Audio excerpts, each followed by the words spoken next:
বুড়িগঙ্গার তীরে প্রায় ৪০০ বছর আগে গড়ে উঠেছিল ঢাকা শহর, যা এখন বাংলাদেশের রাজধানী। ২৯ কিলোমিটার দৈর্ঘ্য এই নদীটিকে একসময় বলা হতো ঢাকার প্রাণ। বর্তমানে দখল, দূষণ আর বুড়িগঙ্গার একটি প্রাণহীন নদী হয়ে পড়েছে।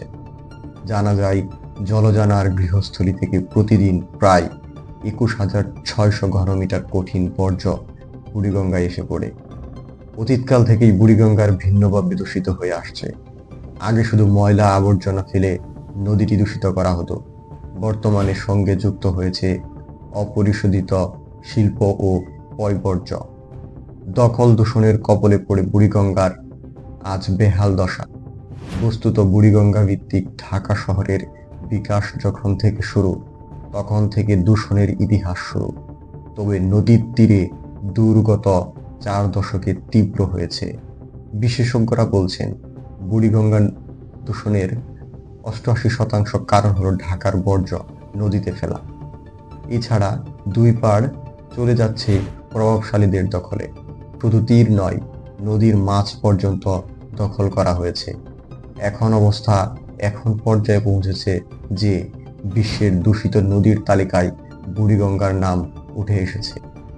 এক প্রতিবেদনে বলা হয়েছে, বিশ্বের যে 10টি নদী এখন সবচেয়ে বেশি দূষিত, তার মধ্যে বুড়িগঙ্গার অবস্থান 6 নম্বর।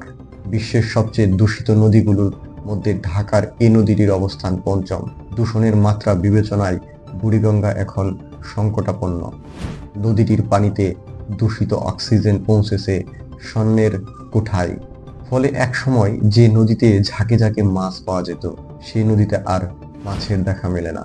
উল্লেখ্য, পরিবেশ সংরক্ষণ আইন ২০০৭ অনুযায়ী মৎস্য ও জলজ প্রাণীর জন্য প্রতি লিটার পানিতে দ্রবীভূত অক্সিজেন থাকা প্রয়োজন ৫ মিলিগ্রাম বা তারও বেশি। কিন্তু বর্তমানে বুড়িগঙ্গাতে তা থেকে অক্সিজেনের পরিমাণ কম।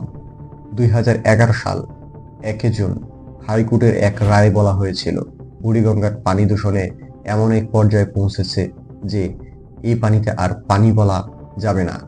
ওই সময় বুড়িগঙ্গা নদীর সঙ্গে যুক্ত সব পয়ঃপ্রণালী এবং শিল্প কারখানার বর্জ্য নিষ্কাশন লাইন বন্ধ করতে ওয়াসার চেয়ারম্যানকে নির্দেশ দেওয়া। কিন্তু এই সময় নির্দেশের বাস্তবায়ন হয়নি, বরং নদী দূষণ দিন দিন আরও ভয়াবহ হচ্ছে।